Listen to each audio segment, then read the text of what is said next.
Praise the lord. యేసు రక్తమే జయము. మన రక్షకుడు మన విమోచకుడైన యేసుక్రీస్తు పరిశుద్ధ నామములో అందరికీ వందనాలు. చిన్న ప్రార్థన ద్వారా ఈ రాత్రికాల వాక్య ధ్యానం చేసుకుందాము.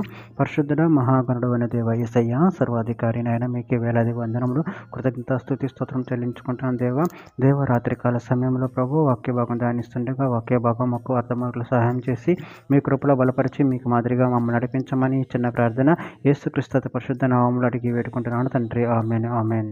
ఎఫెసీయులకు రాసిన పత్రిక 5వ అధ్యాయము 23వ వచనము. క్రీస్తు సంఘమునకు శిరసై ఉన్నలాగున పురుషుడు భార్యకు శిరసై ఉన్నాడు. క్రీస్తు శరీరమునకు రక్షకుడై ఉన్నాడు. ఆమె దేవుడి వాక్య భాగం దీవించునుగాక. ప్రభునందు ప్రియులారా, ఇక్కడ వాక్య భాగంలో గమనించినట్లయితే క్రీస్తు సంఘమునకు శిరసై ఉన్నలాగున పురుషుడు భార్యకు శిరసై ఉన్నాడు. క్రీస్తు శరీరమునకు రక్షకుడై ఉన్నాడు. అదేవిధంగా ఇక్కడ వాక్య భాగంలో గమనించినట్లయితే ఎఫెసీయులకు రాసిన పత్రిక 4వ అధ్యాయం 15వ వచనం, ప్రేమ కలిగి సత్యం చెప్పుచు క్రీస్తు వలె ఉండుటకు మనం అన్ని విషయములలో ఎదుగుదము.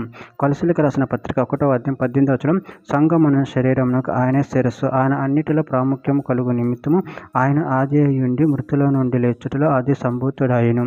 అపోస్తల కార్యముల గ్రంథం 20వ అధ్యాయం 28వ వచనం, దేవుడు తన స్వరక్తమిచ్చి సంపాదించిన తన సంఘమును కాయుటకు పరిశుద్ధాత్మ మిమ్మల్ని దేని యందు అధ్యక్షులుగా ఉంచెను. ఆ యావత్ మందును గూర్చి మిమ్మల్ని గూర్చి జాగ్రత్తగా ఉండడి.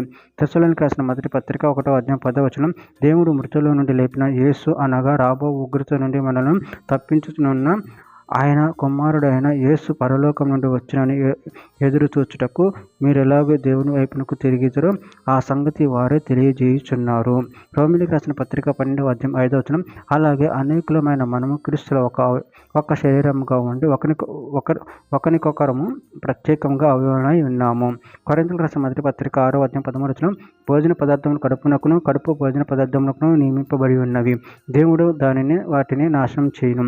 దేహము జారత్వం నిమిత్తము కాదు కానీ ప్రభువు నిమిత్తమే, ప్రభువు దేహము నిమిత్తమే.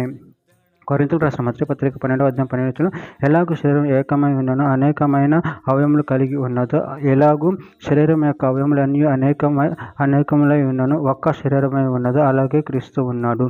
చివరిగా ఒక మాట, కొరింథీయులకు రాసిన మొదటి పత్రిక 12వ అధ్యాయం 27వ వచనం, అటు వాళ్ళు మీరు క్రీస్తు యొక్క శరీరమై ఉండి వేరువేరుగా అవయములై ఉన్నారు. ఆమె దేవుడి వాక్య భాగం దీవించుగాక. చిన్న ప్రార్థన చేసుకుందాము.